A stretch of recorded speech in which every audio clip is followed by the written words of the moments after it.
Hello, everyone, and welcome to Macquarie's Postgraduate Psychology Information Evening. My name is Sienna, and I'm a current student here at Macquarie University. Before we start, I'd like to acknowledge the First Nations peoples of Australia and elders past, present, and emerging. I'd also like to extend that respect to all Aboriginal and Torres Strait Islander guests in the audience today. As we allow some time for our attendees to join us online, please note that this session is being recorded and will be shared with you after the event. If you do have any questions throughout this session, please put them in the Q&A box at the bottom of your screen. We'll answer these during our live Q&A session later this evening. We have an exciting session ahead, and I'm pleased to welcome our speakers for tonight. This includes Dr. Philippe Gilchrist, who is our course director of our Master of Clinical Psychology, Katie Hamill, who is a current student in our Master of Professional Psychology, James Pham, who is a current student in our Master of Organisational Psychology, Gregory Fraser, who is a current student in our Master of Clinical Psychology, and Diana Babajanyan, who is a current student in our Master of Clinical Neuropsychology. Without further ado, I'll hand over to Philip. While Philip is the course director for our Master of Clinical Psychology, he will provide an overview of all of our Master of Psychology courses this evening, and we'll be able to take questions on any of these courses in addition to our students from each of our specialties. Thank you so much for joining us today, Philip, and over to you. Wonderful. Thank you for inviting me, and good afternoon, everybody. Excellent. So thank you for that introduction. So my name is Philip. I'm the course director of clinical psychology at Macquarie University. I also work closely with my colleagues across organizational psych, professional psych, and neuropsych. So at Macquarie University, we're fortunate to have a whole suite of postgraduate professional programs in psychology to choose from, and I'm delighted to be able to talk about these today. So what are the competencies of professional psychologists? Well, according to our regulatory bodies, we're obviously competent in the knowledge of the discipline. We also carry a fair amount of knowledge and training in ethical, legal, and professional matters, assessment and measurement skills right across the board in the postgraduate psychology suite, as well as intervention strategies. So these may differ slightly from program to program, but we all share skills in these as well. We also share skills across the board in research and evaluation. So some graduates come out from any number of our programs to pursue careers in research as well. So that's an option. Communication, interpersonal skills at an advanced level is shared skill across psychologists as well, and working with people from diverse groups, learning how to do so effectively, compassionately, and across the lifespan. So these are competencies that are shared across the board according to the Psychology Board of Australia. So why would you want to become a psychologist, and what type of psychologist would you want to become? I hope to try to address some of this today and maybe help guide you in your journey to learn about the different professions and what's on offer here at Macquarie. So why would you want to become a psychologist? So first, I would say it'd be important that you enjoyed the subjects you studied at the undergraduate level. So to the extent that you did enjoy these, that's a good sign. If you're fascinated by human behavior and are curious about what makes people tick, you can learn a lot more at an advanced level in one of our postgraduate programs. Are you driven to empower people to self-actualize, do their best? Are you a people person? Maybe you know you have these interests and skills because you've already engaged in some counseling or mentoring or advocacy work, either directly or indirectly. Maybe you see a need in your community and have a special interest in helping out, or maybe you have a lived experience yourself, family, friend, so on. So these are reasons why you might want to pursue postgraduate psychology, but what type of psychologist might you want to become? There's a wide variety. So in 5 years' time, ask yourself, where would you like to be working? What type of work would you like to do? And who would you like to work with? If you're not sure, this is a good place to start trying to find out. Um, you're in the right place to get you started. And I'd encourage you after today as well, if you have an opportunity to speak with students uh, in our panel. Fortunately, we have a student from each program today, or other students you may have come across, or other professionals in the discipline of interest. That would be, I think, to your advantage as well, just to get an insider's perspective. So there are different pathways to endorsement in Australia. It seems complex, but it's not that complex. I'll guide you through the gist of it. Um, so you complete your undergrad.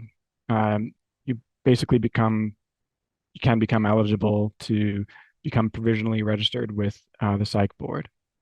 Upon doing so, you can join one of our programs.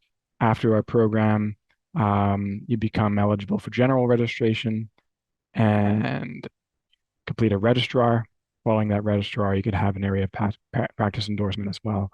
So this is all available on the Psych Board's website. I won't go through it in too much detail, just to say that the internship program has been phased out. So there are different areas of specialization, as I mentioned earlier, and quite unique at Macquarie, where we offer a whole suite. So four choices. So you have choice of organizational psychology, clinical neuro, or professional psychology. And let's talk about how they're a little different. So before I get to that, if you're going to join any of these programs, you want to become provisionally registered. And how do you do that? You could find some after your undergraduate. You can find more detail on the Psych Board website. It's the gateway to full registration as a psychologist in Australia. So when you're accepted into one of these four programs, you need to apply for provisional registration. It can be a bit labor intensive, so I just wanted to let you guys know now because you're already thinking ahead. Let you guys know now that there's a bit of paperwork involved with the psych board to become provisionally registered. So they will ask you to have a criminal history check. If you've lived overseas for more than 6 months, you would have to have an international criminal history check. If you've completed any of your high school education overseas, you may also need an English language skills test. So there's a series of different things they may require from you depending on your circumstances. So just to give you a heads up, that's something that would be good to start earlier than later if possible. Once you come out of the program, there is a registrar. So after completing your master's course, there's a registrar program that allows you to become endorsed. So again, more information on this is at the Psych Board of Australia website. They detail all of this and lots more too. So you're looking at in clinical psych, for example, a couple of years a registrar, where it allows you to continue your training under supervision and out there in an area of interest of yours. So the first program I'd like to talk to you about today is the Master of Professional Psychology. So it's one of the four psychology professional programs in our suite on offer here at Macquarie University. So this is a one-year program. So it's the basically formal fifth year of accredited training. The sixth year is supervised afterwards. Once you come out of this program, you become a generalist psychologist. And that's important because that makes up 60% of the total psychology workforce out there. And generalist psychologists are equipped to practice a broad range of different settings. So they're highly valued in a variety of roles. And these roles require flexibility, breadth of experience, including maybe managerial and other leadership roles. So, you know, if being a generalist is of interest to you, and maybe you're not sure where to specialize, you know, this might be a program that's up your alley. So at the end of the sixth year, So you do the 1 year professional master's, and then um, the 6th year afterwards, you have to complete a mandatory national exam. So that's an exam where you sit for, I think it's 3 or 4 hours with the psych board. Uh, Once you pass that, you are qualified for general registration as a general psychologist. Just want to point out quickly that for international applicants, so if there's any international applicants here with us today, just wanted to point out that the student visa does not cover the 6th year, as it uh, doesn't require the university enrollment. Just wanted to flag that in case you're an international. And of course, our program director is Dr. Josephine Paparo. Leading clinical neuropsych is Dr. Heather Francis. What's unique about this particular program is it's the only clinical neuropsych program on offer in New South Wales. So it's unique, specialized, highly sought after. The work in this area includes assessment and treatment of cognitive and behavioral changes that result from neurological and psychiatric disorders. So if you're interested in the brain, how the brain works, uh, this might be the type of program for you. The people that clinical neuropsychologists tend to see are adults and pediatric cases with a whole wide variety of neurological conditions like traumatic brain injury, stroke, epilepsy, substance abuse, dementia, psychiatric disorders. So a wide variety. And they typically work in hospital settings, health services, even schools, as well as even private practice and medical legal practices. So yeah, as you can see by the list here on the slide, there's no shortage of different settings in which our students head off to work. So why would you choose clinical neuropsychology at Macquarie? Well, it's the only one on offer in New South Wales, but also staff are have a have a wide variety of specializations. So you'd benefit from different points of view, different areas of expertise, and it really enriches the seminars and supervisions. So there's a lot of options as well available for the research component in the program, and the staff in this program also supervise an initial in-house placement uh, and cases through the Macquarie University Hospital. So there's actually in-house placements where you get close supervision here in this program as well. So next is clinical psych. So that's the program that I'm currently leading. So it's a highly specialized in mental health. So the work in severe mental health. So the work involves assessment and evidence-based treatments to prevent, manage, and treat mental health problems across the lifespan. So the clients or the patients you typically work with may include those at primary mental health like mental health services, hospitals, might be working with palliative care, geriatrics. You might be working with uh, even schools. The employers tend to be hospitals, um, health service, government health services, or private practice, but there's a wide variety of employers on offer here as well. Quite a wide variety of placement opportunities here. Some students go off to specialize in ASD. Some may go off to work in a specialized clinic. There's perinatal clinics. There's even plenty of anxiety disorders clinics, children, adults. So students follow their passion, and there's many different opportunities to choose from in this program as well. So why would you choose clinical psychology at Macquarie? Well, similar to neuro, I believe we have a wide variety of expert staff with varied specializations. So this benefits you as a student because it can really enrich your seminars and supervisions with different perspectives, different case examples. Often our staff, my team, we bring up examples of hypothetical examples of clients, we typically may have worked with.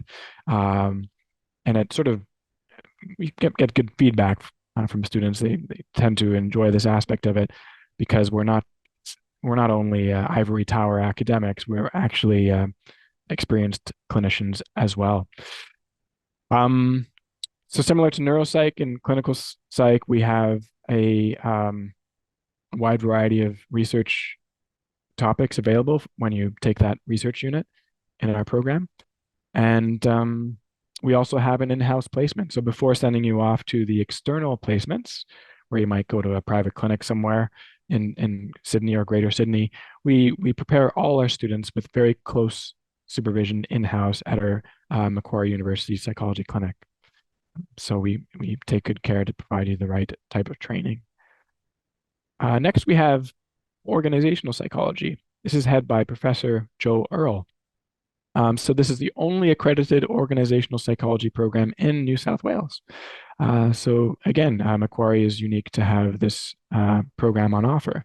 And the work in this area of specialization involves applying theories and methods to enhance workplace well-being and behavior. So the focus isn't so much on the individual as it was up to now, but or at least for neuropsych and clinical psych, but it's more so on the workplace and how to improve that environment. So the clients here for an organizational psychologist are organizations, government agencies, various types of employers and leaders and so on. So the students might go off to, so you might imagine a career in consultancy, or you're working for yourself. You might work with recruitment, selection, could even work in psychometric assessment, talent management, learning and development teams, organizational development, change management, and so on. So wide list of opportunities you could see there on the slide. So why would you choose Macquarie? Well, this program proudly has the award from the Vice Chancellor as an award-winning program here at Macquarie University, so a well-run program and recognized as such. It's very work-friendly, so most classes are held in the evenings or as a set of full-day workshops. So if you're working part-time, this program is work-friendly. Um, but staff are also highly trained. They're excellent. So there's academic staff are successful researchers, but also they consult with industry on a regular basis. Uh, the employment outlook is very favorable. So you'd be highly employable graduating from this program. 60%, more than 60% have a job before their studies even end.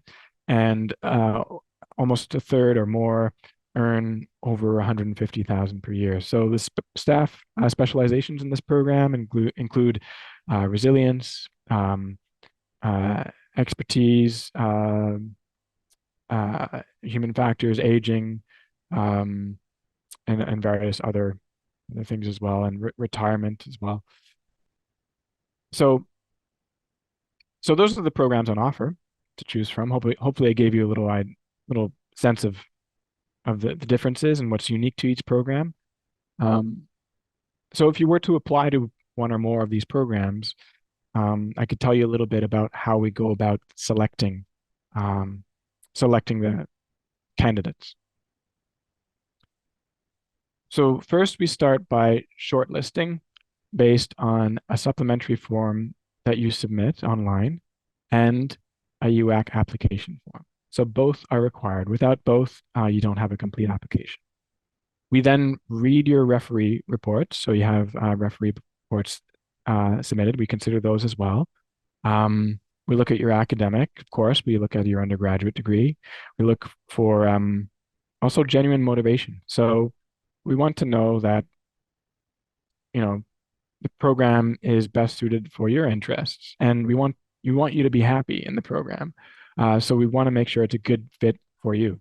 So we want to see if you're motivated for the right reasons that this program can meet, and want to check your interest. And we inquire likely to inquire about your work experience, looking at your motivational statements as well. So We look at the whole package, so to speak. We invite a short listed number of applicants after reviewing all of the above to something we call mini multiple interviews. So I believe all programs will be conducting these this year. So these are a series of mini interviews where you meet different members of our staff. So you get to meet us, get to know who we are. Um, some of our supervisors might be there too. Um, and they'll ask you different questions that relate to the discipline. And we might ask you to participate in role plays or respond to different scenarios that might be typical to the discipline. So you're not expected to be experts, of course. You're not, we know you haven't, you're coming from undergrad, but we want to see if, want to see how you respond to the types of scenarios or questions that might be typical once you come into the program. So results from these interviews are collated together with all the other marks above and then rank ordered, and that's how we determine shortlisted applicants. Commonwealth supported positions are predetermined. Offers are made, and the remaining are full fee paying places. So the number of CSPs are to be confirmed, but there's a portion of the final sample, so it's a sub portion will be CSPs, but the majority are full fee paying places. So those are the programs on offer. That's the application process. So what are some tips? So if you want to apply, how do you go about making yourself as competitive as possible? So study honors, have an honors degree, um, here or elsewhere. Honors gives you a great flexibility. Um, so it gives you options, but an advanced graduate diploma will also get you into the Masters of Professional Psychology. So that's uh, sufficient and suitable for MPP as well. But for the other programs, and if you want to hedge your bets at least or have the greatest amount of options, the honors is important. Get a good fourth year result, get a good honors result. So grades do matter, but they're not the whole picture. So um, some programs consider uh, your honors thesis. If it's published, that could be a perk, but it's certainly not required. Um, Having good referees is important, so cultivate those. Uh, Ask yourself, where will you be getting those referee reports? Make sure you cultivate them, meaning develop some experience and some contact with people that you like references from. Maybe let them know in advance too, to let them know that you're interested and give them time to prepare your application, your report. Another tip is in your application, make sure that you detail the type of work that you did. So a common challenge when reviewing applications is trying to understand what someone did and why it's relevant. So if you could just be clear what the work was, why it's relevant, it doesn't matter so much the name of the institution or how prestigious it is. That's not. Don't worry too much about that. It's the content. It's the quality of the experience. So what is it that you did and why is it related to the field? So if you could articulate that in your supplementary form, that's great. So you could talk about the population you worked with and the amount of work you did as well. So we'd be looking at the length of time. So specifically, how many hours overall uh, you completed.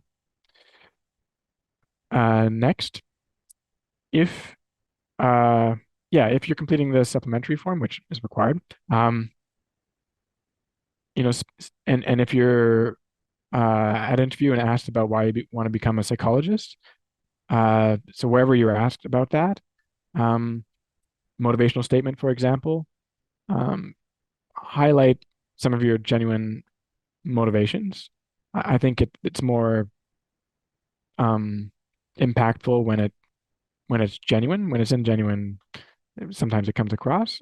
So it's important to link your preferred area of training to your own strengths and abilities as well.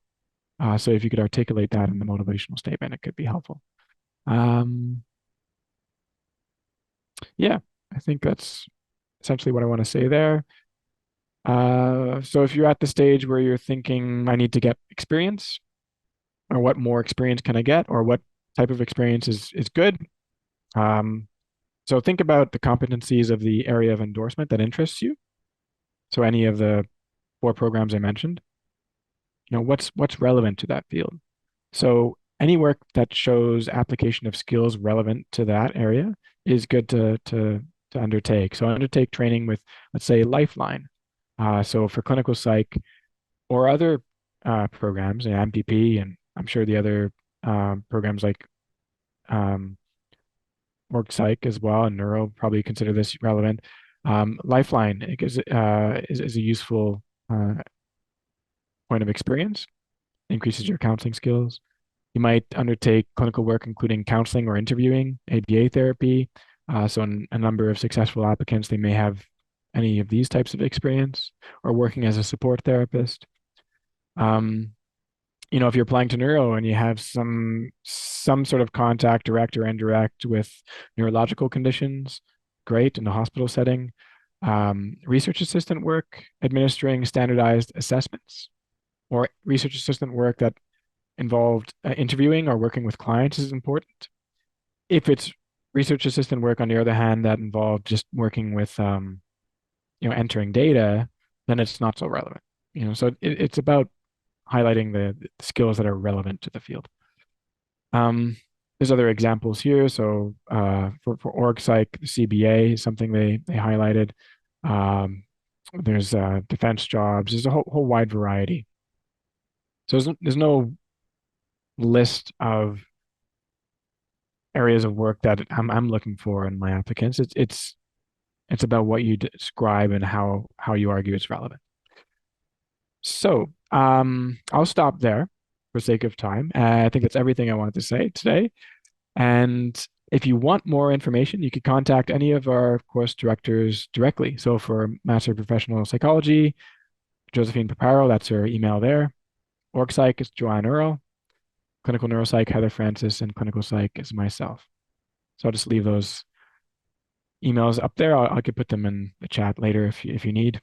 And thank you very much for your time. Fabulous. Well, thank you so much, Philip, for the amazing overview of those 4 degrees. We'll now open up the panel session and invite our student speakers. For our audience, please continue to send your questions via the Q&A box below, and we'll get to those shortly in the session. In the meantime, Katie, James, Greg, and Diana, thank you so much for your time this evening. My first question for all of you is, would you please be able to share with us what inspired you to study your area of psychology, and also share your student experience with us so far? Any highlights, things you've enjoyed, surprises, and your practical experience. Katie, can we start with you? Yeah, hi everyone. Can you hear me okay? Great. So I'm at the end of my Masters of Professional Psychology, or MPP for short, and currently doing a placement at Lifeline, doing face-to-face counselling individuals and groups, which is something that I absolutely love. I originally wanted to do clinical psych or organizational psych, so I was very conflicted as to which pathway to go. And my supervisor said, listen, if you're after something that's more broad and flexible and you're not quite sure which direction you want to go to, then perhaps look at this program. And when I did, I think what really appealed to me was the fact that I could get into the workforce quicker. I was at that point where this is a second career for me. My background is in corporate. So I've done a lot of roles, and I was very keen to stop studying and get back and start applying what I'd learned. And I think also that the degree was quite broad and quite general. So for me, that really sort of spoke to me. And I also knew that there were opportunities later on to do further endorsements for there's bridging courses and degrees as well. So, and the cherry on the top, no thesis. So at the time I was doing my thesis, and I thought I could do with a break from that. I will say, though, that there is a research component in the program, but at 3,000 words, it's a lot more palatable than thesis that we were doing. Overall, my experience has been so positive. I'm so glad I did this course. I've been with a great cohort of about 30, a very supportive group, very like-minded, lots of diversity in background and experience. The lecturers have been fantastic, very knowledgeable, very supportive. And I really am very, very glad to have done this program. Macquarie is exceptional. It's got a very good reputation, which is why it was my first choice. Beautiful campus, a beautiful location, and I have been very happy here. So I'm very glad to have done this program. So I couldn't recommend it highly enough for those people who are not sure which endorsement that they want to go to. This program is a really good all-rounder, and you get one placement, and Macquarie are very good with working with the placement and making sure that they understand what's expected for the students and the support required, which is great because you've got some universities that actually expect the students to source their own placement, which can be very time consuming. So Macquarie make this a really easy process. So yeah, I think there's so much I could say, but it is really good overall practical program. Yeah, for sure. Thank you so much, Katie. You hit the nail on the head with that. I think whichever course, even if you're torn between them at this point, whichever one you do choose, you'll end up getting that very valuable and rich practical experience integrated within the degree, which is fabulous. Diana, would you be able to tell us a bit about your experience so far? Yeah, of course. So I'm Diana. I'm in my second year at the moment of the Master of Clinical Neuropsychology. I've just finished a placement at Macquarie University Hospital, which was amazing, and I'm about to start one at St. George Hospital, looking more into rehab with clients. So in terms of what I guess inspired me to do neuropsychology is that throughout undergrad, I was really interested in brain-behavior relationships. And very simply put, neuropsychology focuses on how different brain conditions, whether that's neurodegenerative like Alzheimer's disease or brain trauma or developmental conditions like autism, how they look like from a cognitive perspective. So how that may impact attention, memory, different skills, but also how that can impact behavior, relationships, just day-to-day functioning. So it's really considering the person from a very broad perspective. And I've always been interested in neuroanatomy, which is quite heavily focused in neuropsychology. And I think what was quite pivotal for me was something a tutor said for a neuropsychology elective in undergrad, which was that neuropsychology assessment is really like doing detective work. You're putting lots of different pieces of a puzzle together, whether that be looking at neuroimages, talking to doctors, talking to teachers, relatives, or actually testing a client, putting all those pieces together to figure out what's going on with a person. And that really captured me because I like to be a bit of a problem solver. And yeah, my experience at Macquarie has been amazing. Just like Katie said, it's a really supportive environment here. The teaching staff are really, really warm and welcoming. And it's great to have that in a master's degree because you really need it. What I've really enjoyed is in our neuropsych program, we have something called Case Conference, where every week the first years and second years come together and we get to have a discussion on different cases we've seen. So it's exciting to learn about various areas you can be involved in as a neuropsychologist and also understand how to talk to different clinicians and take on different opinions on board.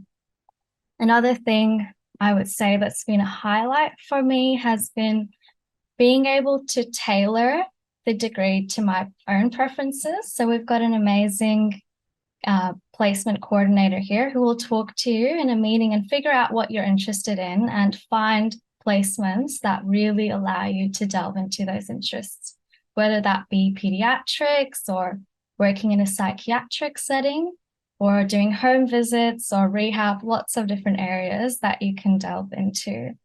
And the same with research. So we do have a large research component here as well, and you can really focus on what you're interested in whether that be a smaller project with data that's already collected, or, for example, I'm doing rat research at the moment. So it can be anything really, as long as, it's related to neuropsychology. So I found the degree has really allowed me to look at all my preferences and delve into the particular interests that I have.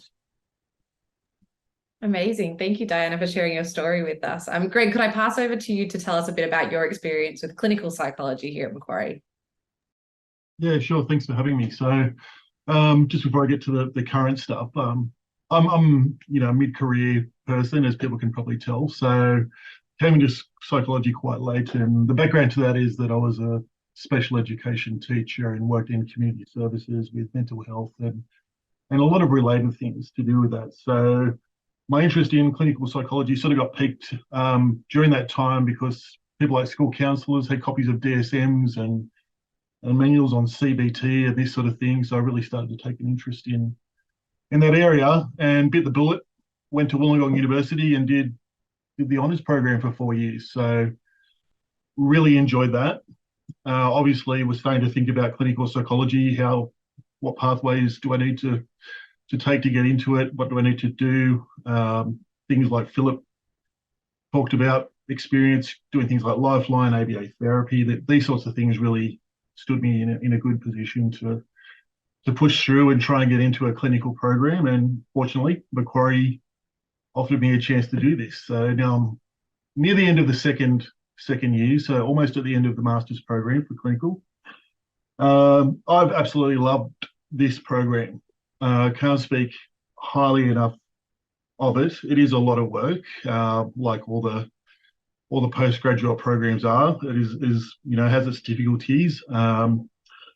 Also has its highlights, as we're talking about now. So I'll probably say some of the highlights. I just love learning. But at the same time, the highlights, definitely this internal placement. We really get a great opportunity to see, do a lot of different kinds of assessment, do a lot of different kinds of treatment interventions with a lot of individuals that come through that we work with, and a lot of great supervision, not just from one supervisor, two supervisors, 3 or more supervisors, group supervision as well as individual. So you really are given, a really solid sort of basis for clinical psychology as a career moving forward, just from that. And more recently, I've been at Liverpool Hospital, so similar thing. Now that I'm out at Liverpool Hospital, it's really sort of solidified the fact that, I'm enjoying what I'm doing a lot, and Macquarie's kind of prepared me for that quite well. Like, I'm really up and running with it. So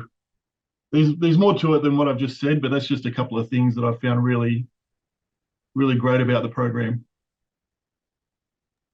Thank you so much, Greg. And last but not least, James, would you be able to tell us a bit about how you got into organizational psychology and what your experience has been? Thanks, Sienna. Hello, everyone. I think I want to normalize probably the thought about where you might be at the moment. Like for me, after my 4th year, I was torn between 2 programs. So for me, it was clinical psych or was it org psych? In trying to find an answer to this, I took basically 2 years off to kind of explore my interests around that. I volunteered at Lifeline for the 2 years, but I also worked at a big tech company just somewhere in the city. And I found that I loved both of them very, very much. I feel like I really enjoyed the counseling skills, the active listening skills that you learn as part of Lifeline, but also that savviness that you get from business practices that I learned a lot from by working at the tech company. For me, when I put them together, all I can think about is org psych and how we combine our skills as a psychologist, but also being able to deliver that at scale within the area of people at work. And that's something that I've always been interested in. So that really helps me land on the org psych as a program. And when I actually went into there, I was just constantly impressed by my own decision because I am actually a very indecisive person. But even the program itself, there's no surprise that we won the award in 2016. Actually, my first time hearing about that. But as I reflect upon that, I can really see why the program is structured to be able to support you while you're working. So we have classes from like 5 to 7, a mixture of in-person and online classes, but also the conveners and the lecturers, they deliver their content with such passion, motivation, and expertise that it's hard not to feel like you made the right decision and that you want to learn more about it. Now, even the placement structure, I think, is also done very well. We have about 1,000 hours to cover, and so we can be very kind of selfish in the way that we choose our placements. All of our supervisors give us the space to be able to tailor what that placement looks like. And if we find that it's not resonating well with us, you can just kind of ditch it and then look for another one instead. One of my favorite placements took me up to Byron Bay, where we did a team building activity up there. So, and I never thought I'd be able to do something as part of a placement. So I don't know. I don't really regret my decision, and I don't think you will either if you choose org psych. Thanks. Thank you, James, and thank you to the rest of our panelists and current students for very informative and inspirational discussions about your journeys into your chosen fields. We'll now open up to our Q&A session. To our audience, please continue to put your questions in the Q&A box. Philip, a lot of these questions are quite technical and directed to you, so I'll start throwing a few of those your way. We've had quite a few questions about, what's considered a good result in your fourth year? What mark do I need to get into the master's programs? So would you be able to tell us what the average or minimum WAM required is for these programs? In short, I couldn't because I couldn't speak for the programs on what their specific cutoff is. Though an honors first class or second class is we have students admitted each year with first class and second class division 1, so that does happen. In clinical psych, I could say the majority are first class honors, but doesn't mean we sometimes get some second class division 1.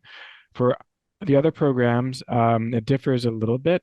You might have, I can't really speak on their behalf because I'm not aware of a specific WAM cutoff in that respect for each program.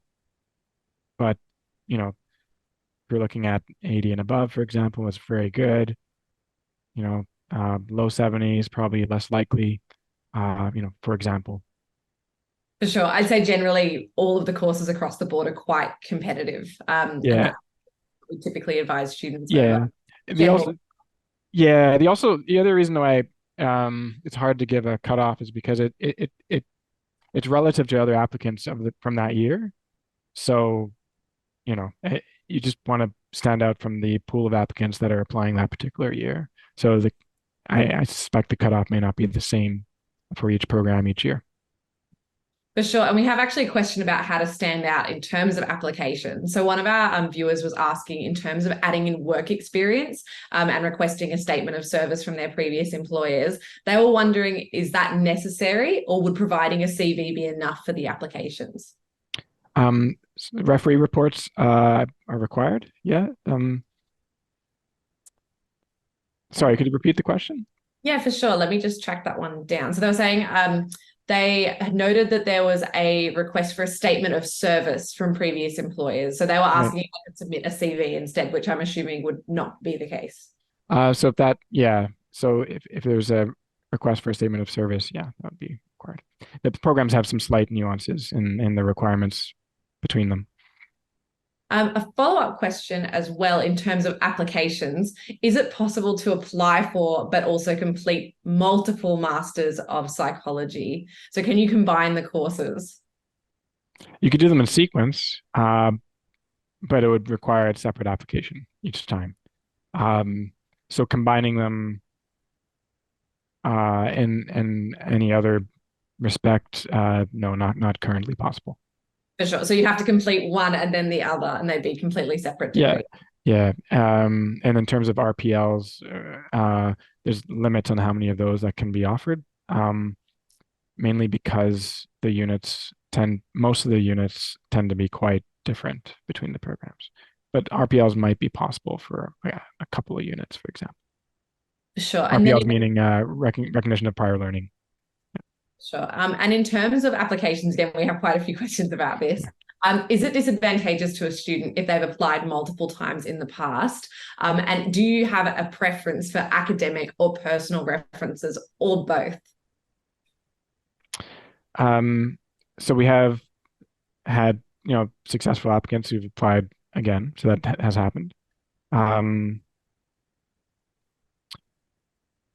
so I'm not aware of disadvantages to applying repeated times.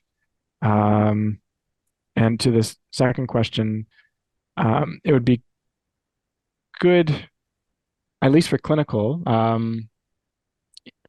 don't think there's not a requirement to have academic and professional, but if you have the option, and I'd encourage you to do one of each would be good. Yeah, but it's not a requirement. Sure. And in terms of applications again, one student was just wondering, are applicants that have an honours degree versus the graduate diploma advanced ranked higher automatically? Are the honours degree, sorry, say again? They're asking the honours degree compared to the grad, I think Yeah. grad diploma advanced. So if there was an honors equivalent research component, then that's okay for clinical. So and I think there's a couple of the other programs as well require the first class or second class division 1 honors undergrad. So if the diploma has a honors research component equivalent, then okay. If it doesn't, then it wouldn't be okay for clinical, for example. Amazing, Philip. Thank you so much. I'll come back to some more technical questions with you in a bit, but for now, I'd like to hand over to our current students.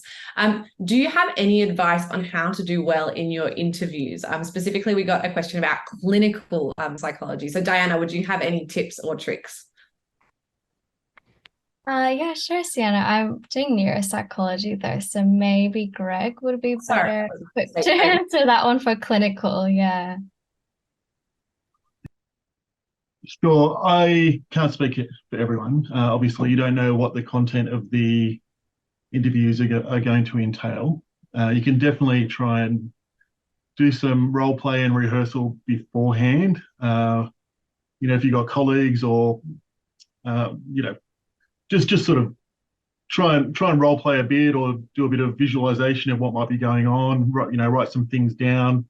Do that, a couple of times before your interviews, at least to start to generate, some dialogue and have some things at the top of your mind, to sort of go with if you might get stuck on a question, for example. Having said that, not knowing the content, it's a hard thing to answer. One thing that I did though, I applied to quite a lot of universities. So as you do more interviews, you tend to get a little bit skilled up. So, if you've done 5 interviews, then you're probably going to be a bit better off for maybe a more critical interview that's something you really, really want. So that's probably what I'd advise, get your applications out there, interstate even, and start sitting interviews. Amazing. Thank you. Other students have any tips and tricks from their interviews? If you'd like to jump in. Yeah, something I'd like to add, again, not sure what the interview will entail specifically, but what I did before my interview was really have a think about what is a clinical neuropsychologist, or if you're applying for organizational psychology, what does that mean? And what does it mean for you? Why are you interested in it? Spend some time, I think, brainstorming and reflecting on your own experiences. What motivates you to become a psychologist in this area, so you have a better understanding when you're in the interview, and you'll be able to portray that motivation and also your understanding for what that career or that profession entails. Thank you, Diana. Katie and James, did you have any tips from your interview experiences? Yeah, I would say really take the time, first of all, before the interview, take the time in your application forms. Really, like Diana said, understand why you're applying for that course and that university, and form your story and form who you are so that you can stand out from others, and speak to transferable skills and things like that. Cast the net wide, because as Greg said, the more you interview, the easier it gets and it starts to flow. So I remember my first interview, I was very nervous. Luckily it still went well, but I just found that with each one, it just got a little bit easier. And so I would say, yeah, practice role playing, refresh on ethical codes, and have a good understanding of what you want. And be honest if you don't as well. Fabulous. Thanks, Katie. And James? Yeah, that's a good point, Katie. I get maybe PTSD related flashbacks to my interview. Actually, that's not, yeah, probably ethics. That's really important. So that's like know why you want to be a psychologist, and then I think know why you want to be that type of psychologist. Because what I found in my interviews is that you really get tested on what it's like to be that kind.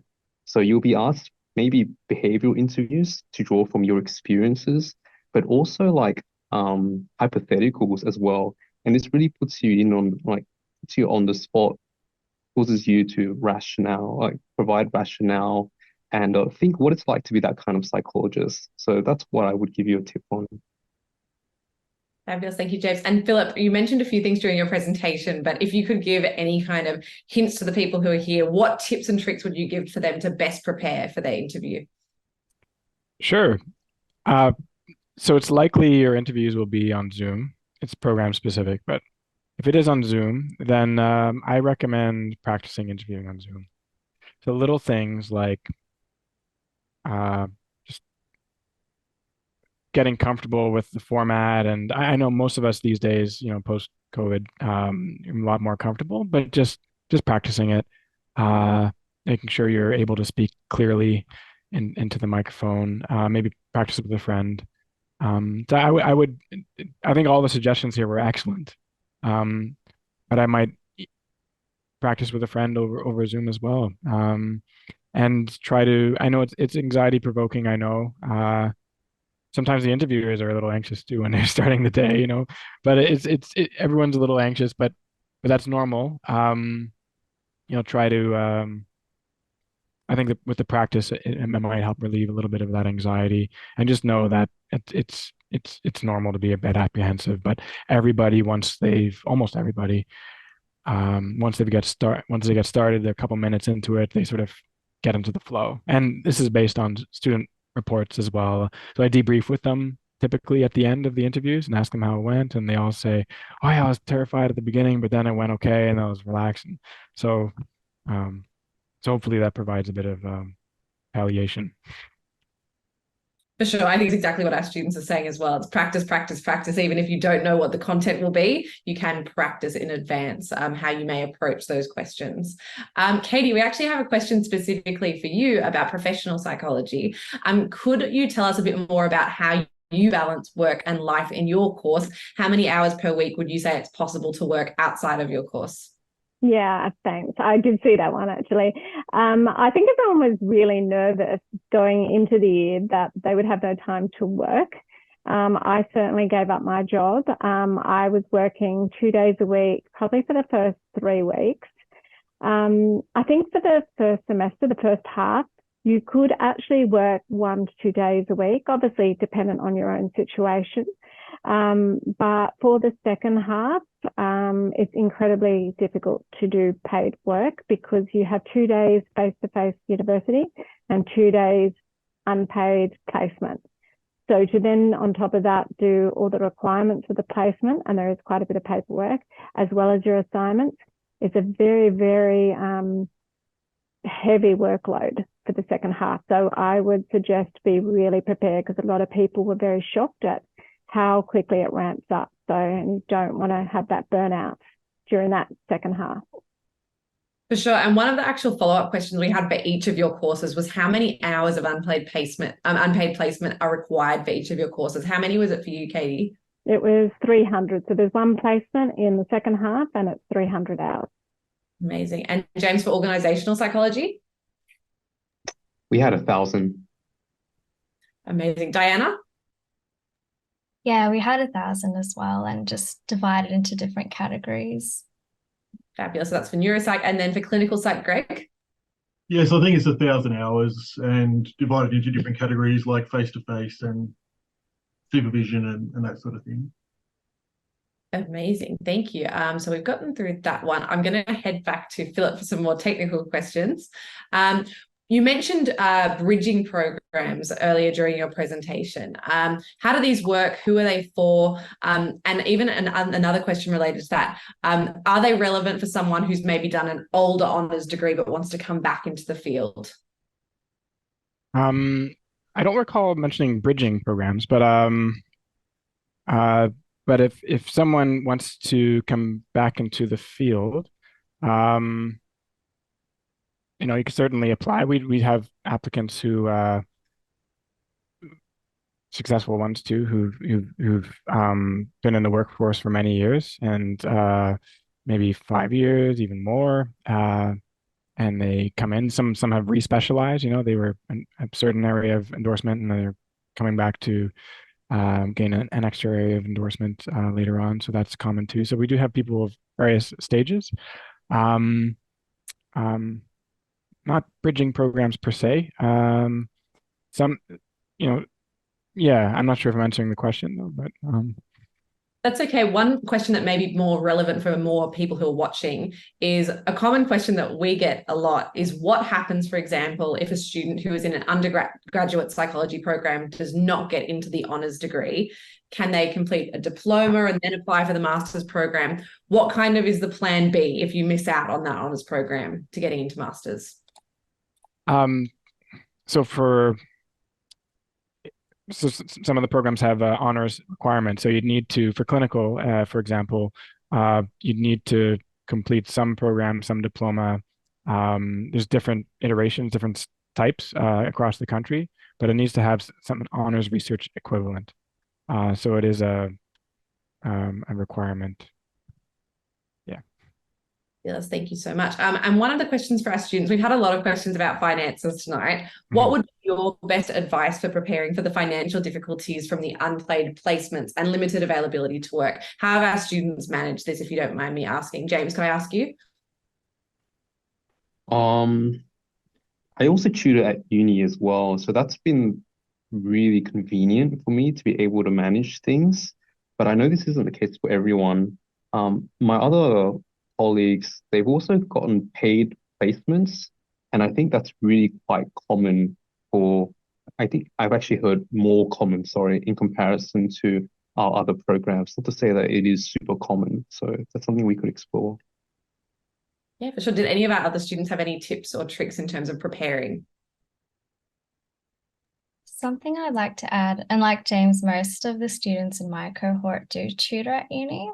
It's a really easy work to manage alongside your studies, but I would say if you are working, or if you're planning to work, try to find something that has flexible hours and flexible days, because at the start of the program, you have more time to work. It's more manageable, something that Katie said, but then later down the track, you'll find that you can only work sporadically. And if you need to manage, if your situation doesn't allow you to not work, then you want a sort of job that will allow you to change up your hours, also to suit your timetable with your placements. So something like tutoring or more casual work would probably be the way to go.